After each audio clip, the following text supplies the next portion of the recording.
السلام عليكم ورحمة الله وبركاته. بسم الله والحمد لله والصلاة والسلام على رسول الله وعلى آله وأصحابه أجمعين أما بعد. அன்பார்ந்தவர்களே, இன்றைய பாடத்திலே வுதுவை முறிக்கக்கூடிய விடயங்களை பார்ப்போம். அதாவது ஒரு மனிதனுக்கு சில நிகழ்வுகள் ஏற்பட்டால் அவனுடைய வுது முறிந்துவிடும். அவனுடைய வுது முறிந்துவிட்டால் தொழுகையை நிறைவேற்ற முடியாது. அந்த வகையிலே வுதுவை முறிக்கக்கூடிய விடயங்களை பார்ப்போமானால், முதலாவது முன்பின் துவாரத்திலிருந்து ஏதாவது வெளிப்படுவது. அது மலம் ஜலமாக இருக்கலாம்.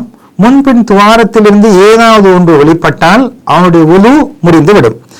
இரண்டாவதாக அவனுடைய புத்தி நீங்குவது, பைத்தியத்தின் மூலமாக அல்லது மயக்கம் உறுவதன் மூலமாக அல்லது போதையின் மூலமாக அல்லது ஆழ்ந்த உறக்கத்தினூடாக அவனுடைய புத்தி நீங்கும் என்றால், சுய நினைவை இழப்பான் என்றால் அவனுடைய வுது முறிந்து விடும். ஏனென்றால் அவ்வாறு சுய நினைவை இழக்கின்ற போது அவரிடத்திலிருந்து ஏதாவது காற்றுகள் வெளிப்படலாம், ஏதாவது வுது முறியக்கூடிய விடயங்கள் முன்பின் துவாரத்திலிருந்து ஏற்படக்கூடிய ஒரு நிலையிலே இருக்கிறது. எனவே முன்பின் துவாரத்திலிருந்து ஏதாவது வெளியானால் வுது முறியதை போன்றுதான் புத்தி சுயநினைவை இழந்தாலும் வுது முறிந்துவிடும். மூன்றாவதாக ஒட்டக இறைச்சியை உண்ணுவது.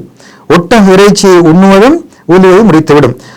ஹதீஸ் ஜாபிர் இப்னு சமுரா அவர்கள் அறிவிக்கக்கூடிய செய்தியிலே, அன்ன ரஜுலன் சஅல ரசூலல்லாஹி ஸல்லல்லாஹு அலைஹி வஸல்லம் அதவல்லஉ மின் லுஹூமில் இபில், அதாவது ஒட்டக இறைச்சியை உண்டால் நான் வுது செய்ய வேண்டுமா என்று கேட்டபோது நபி ஸல்லல்லாஹு அலைஹி அவர்கள் கூறினார்கள், கால நாம், ஆம், வுது செய்ய வேண்டும் என்று கூறினார்கள்.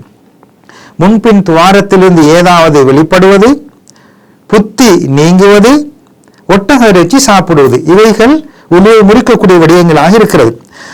அதே போன்று மர்மஸ்தானத்தை வெற்று கைகளால் தொடுவது பற்றிய விடயத்திலே அறிஞர்களுக்கு மத்தியிலே கருத்து வேற்றுமை இருக்கிறது. இருந்தாலும் பேணிப்புக்காக அவ்வாறு வெற்று கரங்களினால் மர்மஸ்தானங்களை தொட்டுவிட்டால் வுது எடுப்பதுதான் சிறந்ததாக இருக்கிறது.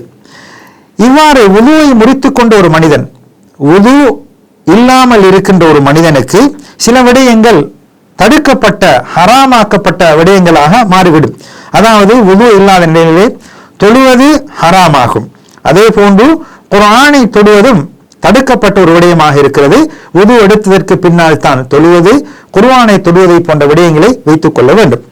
அதே போன்று ஒரு மனிதன் வுது செய்கிறான், அதற்கு பின்னால் அவனுக்கு சந்தேகம் வருகிறது, வுது முறிந்து விட்டதா இல்லையா என்ற ஒரு சந்தேகம் வரும் என்றால் அவன் வுது எடுக்க வேண்டிய தேவை கிடையாது. ஏனென்றால் அவன் வுது எடுத்தது உறுதியாக யகீனாக இருக்கிறது, வுது முறிந்ததா இல்லையா என்பது ஒரு சந்தேகமாக இருக்கிறது. எனவே உறுதி என்பதை சந்தேகம் ஒருபோதும் நீக்கிவிட முடியாது.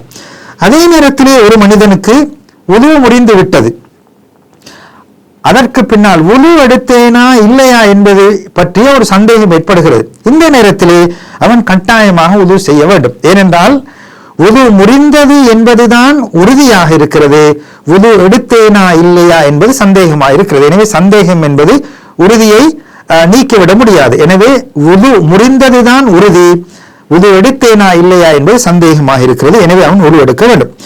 அதே நேரத்தில் இன்னும் ஒரு மனிதன் மறந்த நிலையிலே வுது இல்லாமல் தொழுகையை நிறைவேற்றிவிட்டால், மறந்த நிலையிலே வுது இல்லாத நிலையை வுதுவை நிறைவேற்றிவிட்டால் அவனுடைய தொழுகை பாத்திலாகும், செல்லுபடியாகாது, ஏற்றுக்கொள்ளப்பட மாட்டாது. எனவே அவன் வுது செய்து தொழுகையை மீட்டிக் கொள்ள வேண்டும். எனவே இது போன்ற சட்ட திட்டங்களை அறிந்து அல்லாஹ் சுப்ஹானஹு வ தஆலா பயனுள்ள அறிவை தந்து நல்லமல்கள் செய்யக்கூடிய நன்மக்களாக நம்மை ஆக்கியருள் புரிவானாக. வஸ்ஸலாமு அலைக்கும் வரஹ்மத்துல்லாஹி வபரகாத்துஹு.